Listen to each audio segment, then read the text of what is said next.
The spring sunlight streaming through Le Petit Déjeuner's windows catches Madison's enormous engagement ring, sending prisms dancing across our brunch table. My sister's hand flutters as she describes her dream Napa Valley wedding venue, each movement calculated to showcase the 3-carat diamond. Mother sits beside her, cutting her Belgian waffle into precise squares while maintaining that practiced smile I've known all my life, the one that means she's about to ask for something. Father checks his Rolex again. Third time in 5 minutes. "Let's get down to business," he announces, interrupting Madison's detailed description of wine cave dinner receptions. "We have the preliminary budget prepared." My coffee cup pauses halfway to my lips as Mother slides a thick folder across the white tablecloth. The restaurant's chandeliers cast gentle light on the gold-embossed wedding planner logo. "Go ahead, take a look," Mother urges, her voice honey-sweet. Madison's been working with the most exclusive wedding coordinator in Napa. I set my cup down and open the folder. Numbers march down the page in neat columns.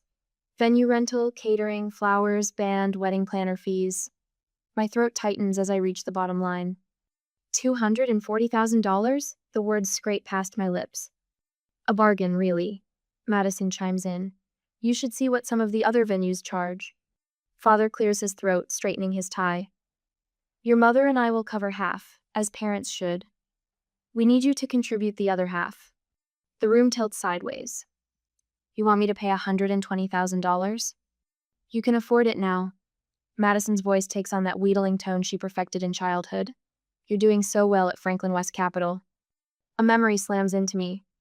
Standing in our kitchen 6 years ago, my University of Pittsburgh acceptance letter clutched in trembling hands. Father's voice, cold as January steel. "You're not college material. We won't waste money on something you'll quit." Mother had nodded along, hands clasped at her chest. "Madison has the academic mind, sweetheart. You're more practical." I'd offered to sign a contract, promised to repay every penny with interest. Researched student loans, prepared spreadsheets proving I could manage the debt. Father's response had been final. "We don't lend money. It's a matter of principle." Now I place my coffee cup precisely on its saucer, focusing on the small clink of porcelain meeting porcelain. "Why do you need my money specifically?" "Because you're family." Madison's voice carries a note of impatience, as if I'm being deliberately obtuse. "And honestly, you owe us this. You've barely contributed to any family event since you got that big promotion." Mother's fingers drum against the table. "We've already put down deposits on the venue and several vendors. Non-refundable deposits." The words hit like individual punches. They'd planned this ambush, counted on my money without even asking. Just like they'd planned my future without asking, decided my limitations without evidence. I hear my voice emerge, quiet and steady. "6 years ago, when I begged you to help me go to college, what did you say, Father?" His jaw tightens. Mother's practiced smile slips. "You said you don't lend money, that it was a matter of principle." Each word falls like ice into the sunlit space between us. "You said I wasn't worth the investment." "That was completely different," Mother interjects, flustered. "This is Madison's wedding, your sister's special day. And my education wasn't special?" The calm in my voice surprises even me. "My dreams didn't matter?" "Now see here." Father's face flushes red above his collar. "You've turned out fine without college. Better than fine. So I'd say we were right about that, weren't we? You should be grateful. I don't lend money." The words taste like victory on my tongue. "It's a matter of principle." Madison's mouth drops open. "You can't be serious." "I am." I stand, smoothing my skirt. "And since you've already put down those non-refundable deposits, I suggest you start looking for alternate funding sources." Renee Miller. Father's voice cracks like a whip. "Sit down, we're not finished here." I pick up my purse, letting the familiar weight center me. "Yes, we are. The Bank of Renee is permanently closed to this family, just like the Bank of Mom and Dad was closed to me 6 years ago." I turn and walk away, my heels clicking against the hardwood floor. Behind me, Madison's voice rises in protest. Mother calls my name, and Father's chair scrapes back. But I don't stop. "Don't turn around." The maitre d' opens the door with a small bow. Spring sunshine wraps around me like a blanket. For the first time in years, the weight of seeking my parents' approval lifts from my shoulders. They made their choice 6 years ago. Today, I made mine. My phone buzzes as I reach my car. A text from Madison. You're ruining everything. I already told everyone about the wine cave reception. I silence my phone and start the engine. The future stretches before me, bright and clear, and finally, completely my own. Days pass in the office and clients and meetings. But a week later, my aunt's call changed everything. Out at my aunt's house, Aunt Carol's hands tremble as she slides the manila folder across her antique coffee table.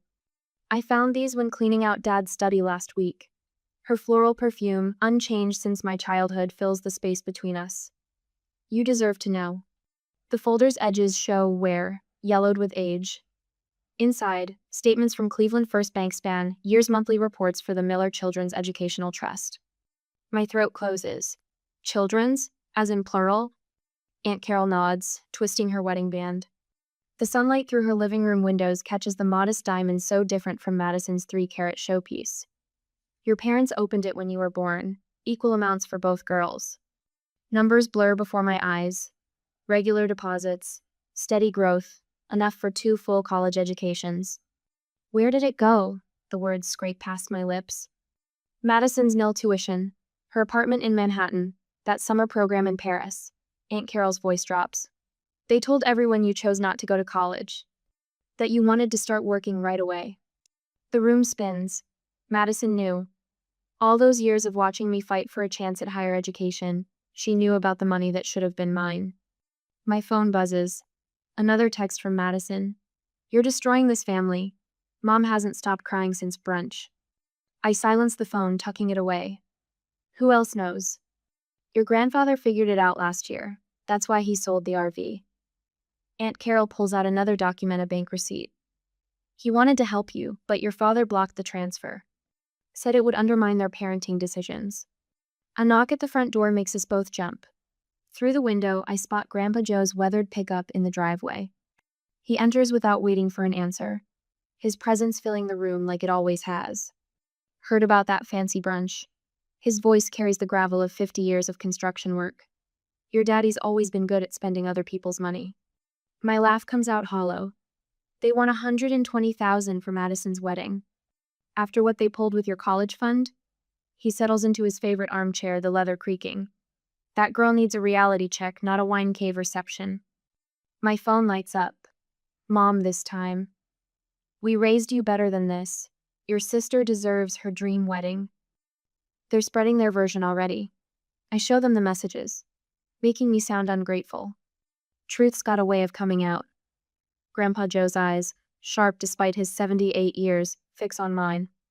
Question is, you ready for the fight? Before I can answer, my work phone chimes. Janet Parker, my mentor at Franklin West Capital. Got a minute? Heard through the grapevine about some family drama. Been there, survived that. Let's grab coffee. Your parents will try to isolate you, Aunt Carol warns. They're already telling people you've gotten too big for your roots since the promotion. A text from my cousin Bethany pops up. What's your problem with Madison? She's literally crying about her ruined wedding plans. Let them talk. The words come out stronger than I feel. I'm done playing their game. Grandpa Joe nods, pride flickering across his weathered features. About time somebody stood up to Robert's bullying. Man's been running this family like his own personal bank for too long. My phone keeps lighting up. Church members asking about honoring thy parents. Relatives offering to mediate. Madison's bridesmaids suggesting I'm jealous of her happiness. But something's different now. The weight of seeking their approval has lifted, replaced by a strange lightness. I think of my office overlooking Lake Erie, the promotion I earned through pure merit, the life I've built without their help. You know what the worst part is? I trace the edge of the bank statements. They'll never admit what they did. They'll rewrite history until I'm the villain who ruined Madison's perfect day. Then let them. Aunt Carol's voice carries steel I've never heard before. You've got the truth now, and us. Grandpa Joe pulls out his wallet, extracting a faded photo. Remember this? It's me at 17, clutching my robotics team trophy. Dad had refused to attend the competition, said I was wasting time that could be spent learning practical skills. College material. Grandpa Joe taps the photo. Always were. They just couldn't see past their golden child. My phone buzzes again. Madison. You're too good for this family now, aren't you? Guess all that money went to your head. I think of the college fund that should have been half mine. Of Madison watching me beg for educational scraps while she enjoyed Manhattan views. Of my parents spreading lies about my choices to protect their narrative. The anger rises clean and sharp, burning away the last traces of doubt. I stand, gathering the documents. Thank you, both of you, for telling me the truth. What will you do? Aunt Carol asks. I smooth my skirt, check my reflection in her mirror. The woman looking back isn't the girl who once begged for crumbs of parental approval. I'm going to let them live with their choices. My voice comes out calm, certain, just like they forced me to live with theirs. Grandpa Joe rises, pulling me into a fierce hug that smells of Old Spice and woodshop. Sunday dinners at my house from now on, let them have their wedding planning. My phone lights up one final time. A message from Sarah, my best friend since 3rd grade. They're telling everyone you've changed. Yeah, you have. You got stronger. I walk out into the spring sunshine, the folder of proof tucked safely in my bag. Behind me, the door closes on decades of lies. Ahead, the truth stretches bright and clean, a road all my own. Let them talk. I know who I am now. And I'm done asking permission to exist. At the present, at my office 3 weeks later, the social media notification pops up on my phone screen. Linda Miller shared a post. My thumb hovers over the preview. After 3 weeks of radio silence following the brunch confrontation, Mother has resorted to her favorite weapon, the court of public opinion. When did children stop honoring their parents? So heartbroken to see the values we instilled being thrown away for material gain. The comments roll in beneath her post. Church ladies offering prayer hands emojis. Family friends expressing shock and dismay. Uncle Roger writing a paragraph about ungrateful millennials. I set my phone face down on my desk at Franklin West Capitol, focusing on the steady hum of market data, scrolling across my dual monitors. Numbers don't lie. Numbers don't manipulate. Numbers don't post passive-aggressive screeds on Facebook. Renee? Janet Wu, my boss, stands in my office doorway. Got a minute? I follow her into her corner office, where Lake Erie stretches slate gray beneath October clouds. Janet gestures for me to sit, then closes the door. Your Miller Tech analysis was spot on. That acquisition prediction? She pauses, studying my face. But you look like someone just shorted your whole portfolio. The laugh that escapes sounds hollow even to my ears. Family drama, nothing that affects work. Ah, Janet leans back. Would this drama involve a certain wedding that half of Cleveland society is buzzing about? Heat crawls up my neck. Madison's been talking. Your sister called our mutual friend Caroline Bishop. Apparently you're punishing the family by refusing to contribute to her wedding fund. Janet's lips quirk. Caroline mentioned it at tennis last weekend, thinking I should know what a difficult employee I have. My stomach clenches. Janet, Stop. She holds up one manicured hand. You know what I told Caroline? That my own mother refinanced her house 3 times to put my brother through medical school. Meanwhile, I worked as a grocery clerk to put myself through community college. Her dark eyes hold mine. Some families think daughters are investments, others think we're ATMs. The knot in my chest loosens slightly. How did you handle it? I built my own empire. Janet gestures at her office. Success is the best revenge, especially when they come asking for loans. She picks up her coffee mug. Take tomorrow off. You've earned a mental health day. Back at my desk, another notification blinks. A text from Reverend Phillips. Your parents are very concerned. Perhaps we should meet to discuss honoring thy father and mother? I type back. Thank you for your concern. My relationship with my parents is a private matter. The texts and calls keep coming. Madison's bridesmaids expressing their disappointment. Aunts offering to mediate. Cousins suggesting I stop being difficult. But their words hold less power now. My apartment may be small, but the view of Lake Erie makes every mortgage payment worth it. My emergency fund could cover 6 months of expenses. My investment portfolio grows steadily.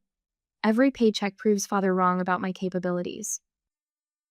Friday evening, I arrive at my parents' house. Mother's roses line the front walk, perfectly pruned. Father's Lexus gleams in the driveway beside Madison's Range Rover. My sister's face fills Father's iPad screen on the dining room table. She's wearing pearls, her makeup precise, playing the part of the wounded bride. Sit down, Renee. Father's voice carries that familiar note of command, the one that used to make me shrink into myself. I remain standing. We've prepared a presentation. Mother clicks through PowerPoint slides listing everything they've done for me. Private high school, dance lessons. My first Kara used Honda while Madison got a new BMW. You had advantages many children only dream of, Father concludes. Now it's time to show gratitude. Gratitude. The word tastes bitter. Let's talk about what you didn't do. I pull out my own tablet, open a spreadsheet. College tuition for Madison at NYU. $160,000. Monthly allowance during college. $2,000. Down payment on her first condo. $50,000. Total investment in Madison's future. Approximately $300,000. Mother's fingers twist in her lap. Father's jaw tightens. Investment in my future. $0. Zero opportunities. Zero belief in my potential. Each word lands like a stone in still water. You never saw me as worth investing in. Now you don't get to demand returns. That's not fair. Madison's voice crackles through the iPad speaker. I needed that support. You're just jealous because I had a plan and you didn't. I had a plan. My voice remains steady. I had a 4.0 GPA. I had scholarship offers. I had early acceptance to University of Pittsburgh's business program. What I didn't have was parents who believed in me. We made the best decision for you, Mother interjects. You weren't ready for. I've already set up college funds for my future children. The words stop them cold. Because I never want them to feel what I felt, to hear they're not worth investing in, to watch their sibling get everything while they get nothing. Silence fills the room like smoke. And since we're discussing investments, I meet Father's eyes. Grandpa Joe named me executor of his estate last month. He said he wants someone who understands the value of education managing his legacy. The color drains from Father's face. Mother's coffee cup rattles against its saucer. You're bluffing, Madison snaps. Grandpa would never. Call him and ask. I gather my things. I have the papers to prove it. Just like I have records of every conversation, every financial decision, every example of favoritism from the past 10 years. My hand rests on the doorknob. So here's my final answer. I don't owe you anything. Not money, not explanations, not even this conversation. I walk out of my childhood home for what might be the last time. The evening air carries the scent of Mother's roses, sweet and cloying. But beneath it, I catch the fresh breeze off Lake Erie. Clean. Free. Mine. My phone buzzes, a text from Sarah. Still on for Sunday brunch with the chosen family crew? I smile, typing back. Wouldn't miss it. Sometimes the family you choose matters more than the family you're born into. And sometimes the best revenge isn't confrontation, it's living well, investing in yourself, and proving them wrong with every breath you take. Later that day at home, the keyboard clicks echo through my home office as I type the final sentence of my email to the extended family.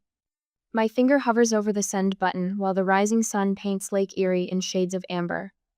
6 years of silence ends with this message. To my family, you deserve to know the truth about why I won't fund Madison's wedding. The facts flow in clean, measured paragraphs. My University of Pittsburgh acceptance. The robotics team championships Father never attended. The college fund that vanished into Madison's NYU necessities. Each word strikes like a hammer on steel, forging truth from years of carefully crafted lies. A text from Madison lights up my phone. If you send that email, you'll destroy Mom and Dad's reputation at church. The threat slides off me like water. Let the truth destroy what needs destroying. I press send. Within hours, the family phone tree blazes with responses. Aunt Catherine forwards Dad's rambling defensive email where he claims I chose manual labor over college. Uncle Robert sends screenshots of Mom's Facebook post about ungrateful children who forget their upbringing. Madison's bridesmaids share her tearful Instagram story about sisters who abandoned family in times of need. But they miscalculated. Cousin Jennifer calls first. I found your old robotics competition photos, the ones where you won state finals. Dad said you never had any academic interests. Then Great Aunt Susan. Your mother told me you refused their college money because you wanted to work retail. I had no idea they spent your fund on Madison's apartment. The church gossip mill grinds in unexpected directions. Mrs. Peterson from the prayer chain forwards an email thread where mom tried rallying support against me. But the responses focus on how a good Christian mother could deny one daughter an education while spoiling another. Madison's wedding vendors start asking uncomfortable questions. The Napa Valley venue requests proof of funds after a credit check. The wedding planner drops subtle hints about scaling back expectations. 3 bridesmaids back out, citing the cost of cross-country flights. My phone buzzes with a number I haven't seen in years. Dr. Williams, my high school physics teacher. I kept your college application essay, she says without preamble. The one about using robotics to teach STEM to underprivileged kids. I'm sending it to your grandfather. He should see what they prevented you from achieving. The local business journal runs a profile on Franklin West Capital's rising stars. My photo appears above a quote about determination and self-made success. Dad's business associates start asking questions about why his daughter needed student loans when he drives a new Mercedes. Grandpa Joe hosts a family reunion. Madison and our parents decline, citing wedding preparations. 30 relatives attend. The photo album comes out, and suddenly everyone notices the pattern. Madison's lavish Sweet 16 while I worked 2 jobs, her new car while I took the bus, her spring break trips while I stayed home. Your father always said you weren't interested in college, Grandma says, steel in her voice.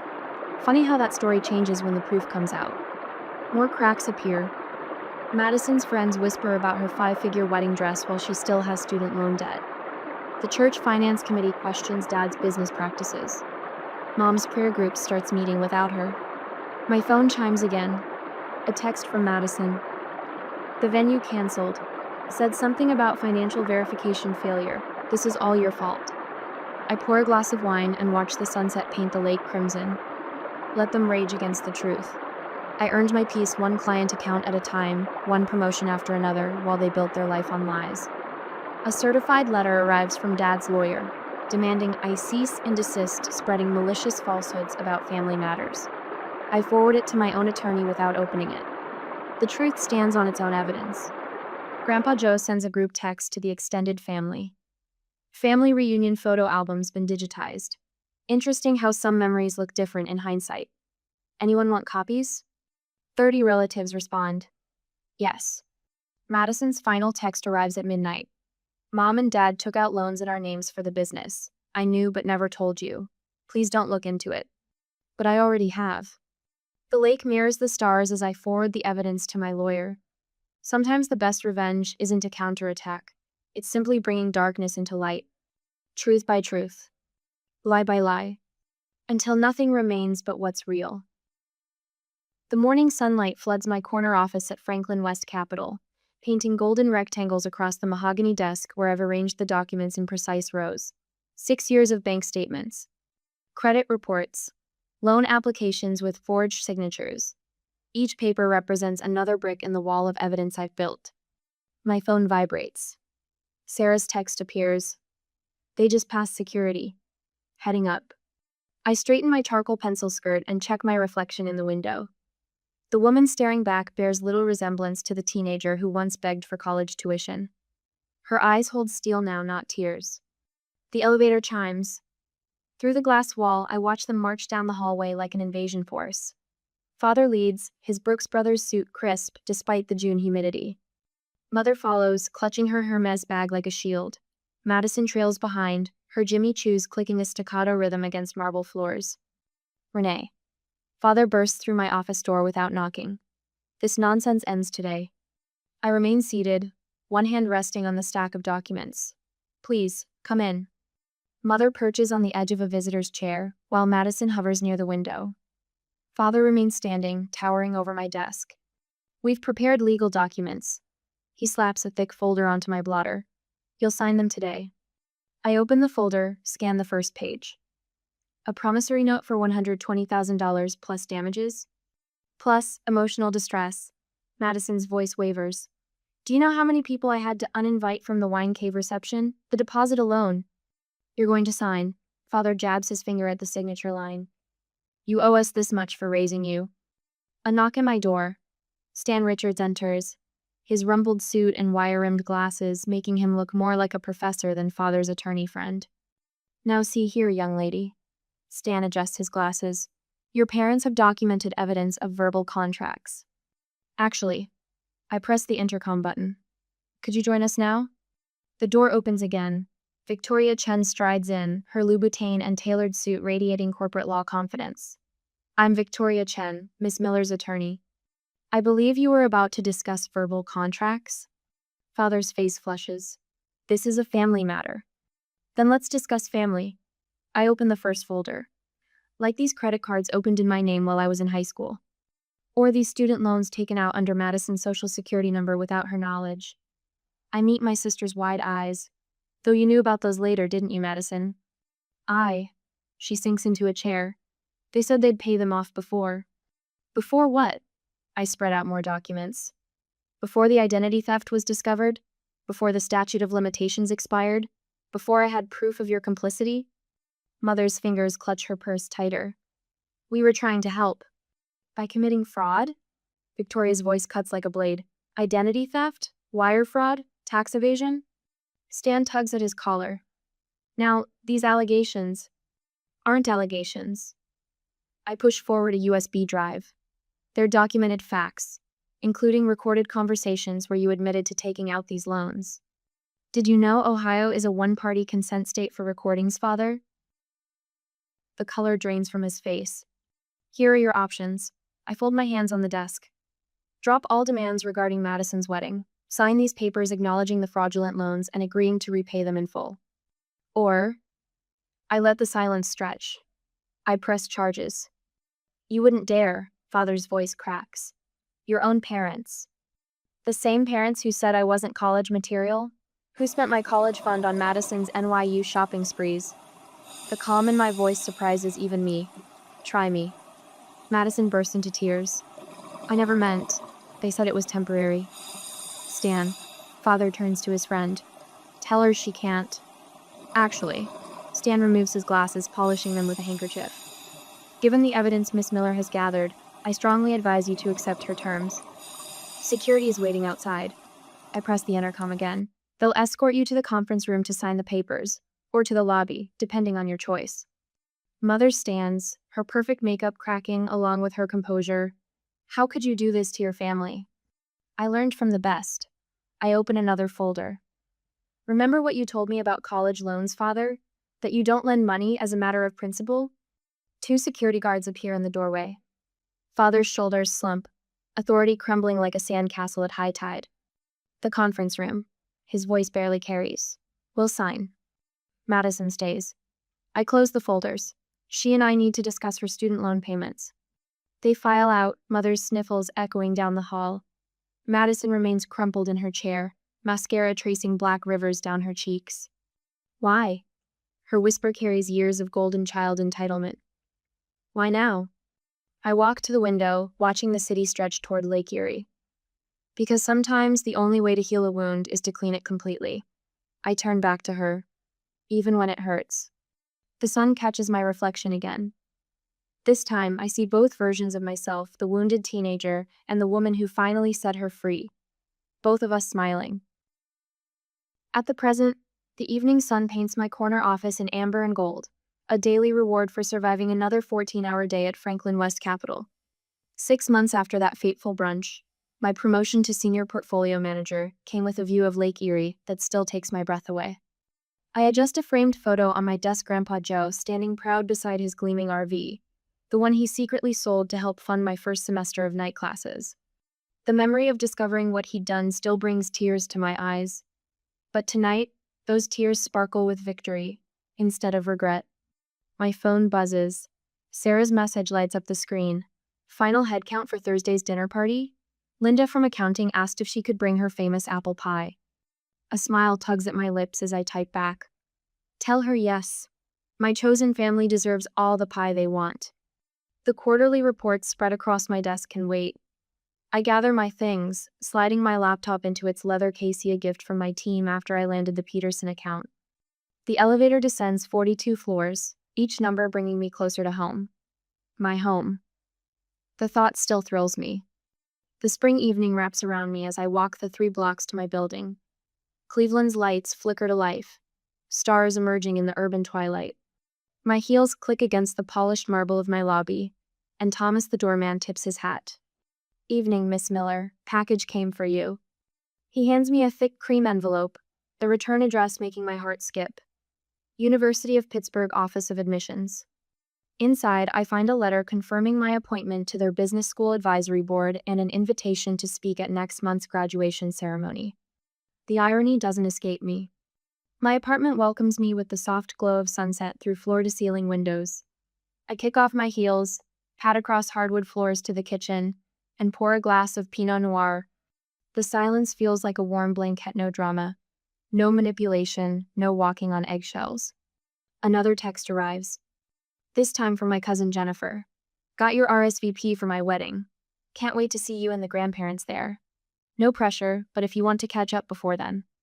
I smile, typing back. "Lunch next week? My treat." The walls of my home office showcase my journey. Series 7 license, graduate certificates from night school, awards from Franklin West. But the centerpiece is a shadow box containing a rusty robotics competition medal from high school. The one achievement my parents never bothered to attend. My laptop chimes with an incoming email. A young analyst at my firm, her message tentative. "Miss Miller, could I get your advice? My parents are pressuring me about my career choices, and I heard you might understand." Setting down my wine glass, I begin typing. "Let's meet for coffee tomorrow morning. I know a great little place." The doorbell rings at 7 sharp. Sarah arrives with takeout containers of Thai food, followed by my grandparents bearing a homemade chocolate cake. Linda from accounting appears minutes later, her promised apple pie still warm. "The table's set on the balcony," I tell them, leading the way outside. Lake Erie stretches before us, painted in sunset colors. String lights twinkle overhead, my own little piece of stars brought down to earth. Grandma squeezes my hand as we sit. "I saw Madison's wedding photos on Facebook. The vineyard looked smaller than planned." "I heard they ended up at that local winery instead of Napa," Sarah adds, passing the pad thai. "Your mother's bridge club must have been scandalized." I shrug, the movement light and free. Not my circus anymore. We eat and laugh as twilight deepens into night. My grandfather raises his glass in a toast to my brilliant granddaughter who proved them all wrong. Tears prick my eyes, but I lift my glass high. To the man who sold his dream RV because he believed in me. Later, after the dishes are cleared and my chosen family has gone home, I stand at my bedroom window. The city sparkles below, a testament to all the dreams that find their way despite the odds. My reflection in the glass shows both versions of Meth, the uncertain teenager clutching a college rejection letter, and the woman who built her own success story brick by brick. My phone lights up one last time. A text from Madison. "I understand now. What they did. What I did. I'm sorry." I let the message sit unanswered, a bridge I'm not ready to cross. Tomorrow I'll review applications for the scholarship fund I created for non-traditional students. Tomorrow I'll mentor another young woman fighting to prove her worth. Tomorrow I'll continue building a life that needs no one's approval but my own. But tonight, I simply stand in my success, letting it fill my lungs like oxygen. The hurt teenager inside me finally exhales, knowing she was always worthy. She just needed someone to believe in her. That someone turned out to be me,